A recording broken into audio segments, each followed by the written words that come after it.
আজকে আপনার সেই বাবার কথা বড্ড মনে পড়ছে।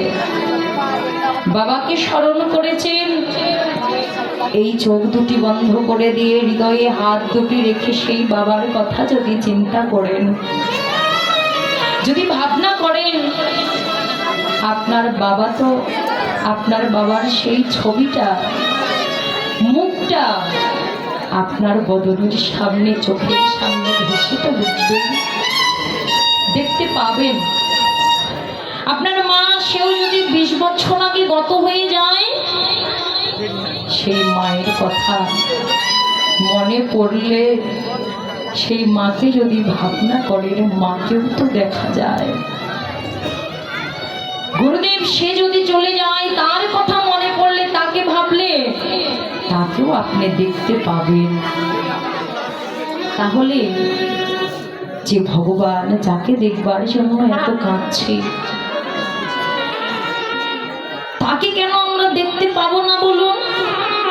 তাকেও তো একদিন আমরা আপনারা সকলেই দেখে এসেছিলাম, প্রত্যেকেই দর্শন করে ভবে এসেছিলাম। কবে? আমরা প্রত্যেকেই জানি, জননী জঠরে মাতৃগর্ভে 7ম মাসের কালে আমাদের প্রত্যেকের সাথেই ভগবানের সাক্ষাৎ হয়েছিল।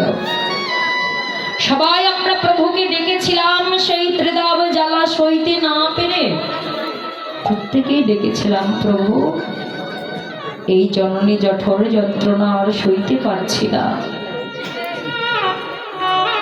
তুমি তো কৃপাময়, তুমি তো করুণাময়, এবার তুমি দয়া করে কৃপা করে এবার তুমি আমাদের ধরায় পাঠিয়ে দাও। কথা দিলাম, এবার ধরায় গিয়ে শুধু তোমার ভজন করব, শুধু তোমার সাধন করব, শুধু তোমার নাম করব, তোমার গুণগান গাইব, তোমার স্তব করব, তোমার স্তুতি করব, তোমারই সংসার করব। কিন্তু মা, যে না ভূমিষ্ঠ হয়ে গেলাম, প্রভু কৃপা করে ধরায় পাঠিয়ে দিল, এই সংসারের সকলকে আমার করে নিলাম, মায়াকে আপন করে নিয়ে সেই নিত্য বস্তুটাকে ভুলে গিয়ে সারাটা জীবন শুধু মায়ার খেলা খেলে গেলাম। একদিন আমরা জানবার প্রচেষ্টা মাত্র করলাম না যে এ আসলে আমিটা আসলে কার, কি আমার পরিচয়, আমি কোথা থেকে এলাম, আবার যেন আমাকে কোথায় বা ধরাধাম ছেড়ে চলে যেতে হবে। ওমা, কেউ কি আপনারা ভেবেছিলেন? কেউ কি আমরা ভেবেছি? কেউ ভাবি না, কেউ ভাবি না আমাদের আসল পরিচয়টা কি, আমাদের কর্মটা কি, আমাদের কর্তব্যটা কি।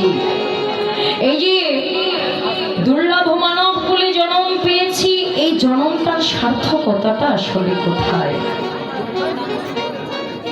আমাদের পরিচয় কি, কেন এসেছি, কি কর্তব্য আমরা ভাবি না। কিন্তু একজন ভেবেছিলেন গো মা, তিনি কে? তিনি হলেন ষড় গোস্বামী গণের মাঝে একজন গোস্বামী, যার নাম সনাতন গোস্বামী।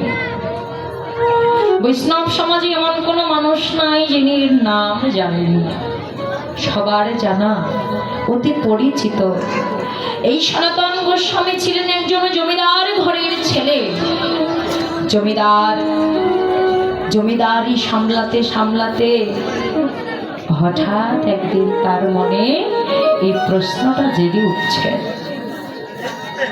কে আমি, কি আমার পরিচয়, আমি কোথা থেকে এলাম, আবার আমাকে কোথায় বা যেতে হবে,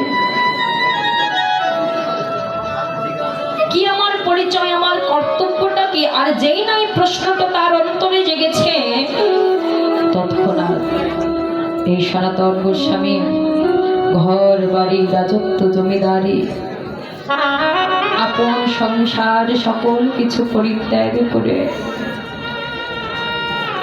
শুধুমাত্র একটা ছোট্ট একটা কম্বল সঙ্গে করে নিয়ে এই সনাতন গোস্বামী আমার ঘর থেকে বেরোলেন।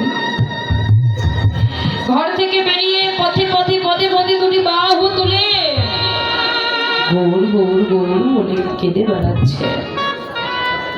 কারণ তিনি জানতেন যে আমার অন্তরে আজকে যে প্রশ্নটা জেগেছে, একমাত্র গৌর ব্যতীত এই ত্রিভুবনে এর উত্তর কেউ দিতে পারবে না। ঘুরতে ঘুরতে ঘুরতে ঘুরতে সনাতন গোস্বামী জানতে পারলেন যে গৌর চাঁদ দেওয়ার এখন বর্তমান কাশী ধামে বিরাজমান। তৎক্ষণাৎ আর বিলম্ব না করে ছুটতে ছুটতে যেতে লাগলেন গৌর হরির সেই কাছে। কাঁদতে কাঁদতে সকল কিছু পরিত্যাগ করে ঘর বাড়ি স্বামী স্ত্রী পুত্র কন্যা বন্ধু বান্ধব আমার অবিদ্যমান অভিমান সকল কিছু ফেলে দিয়ে সনাতন গোস্বামী আমার কাঁদতে কাঁদতে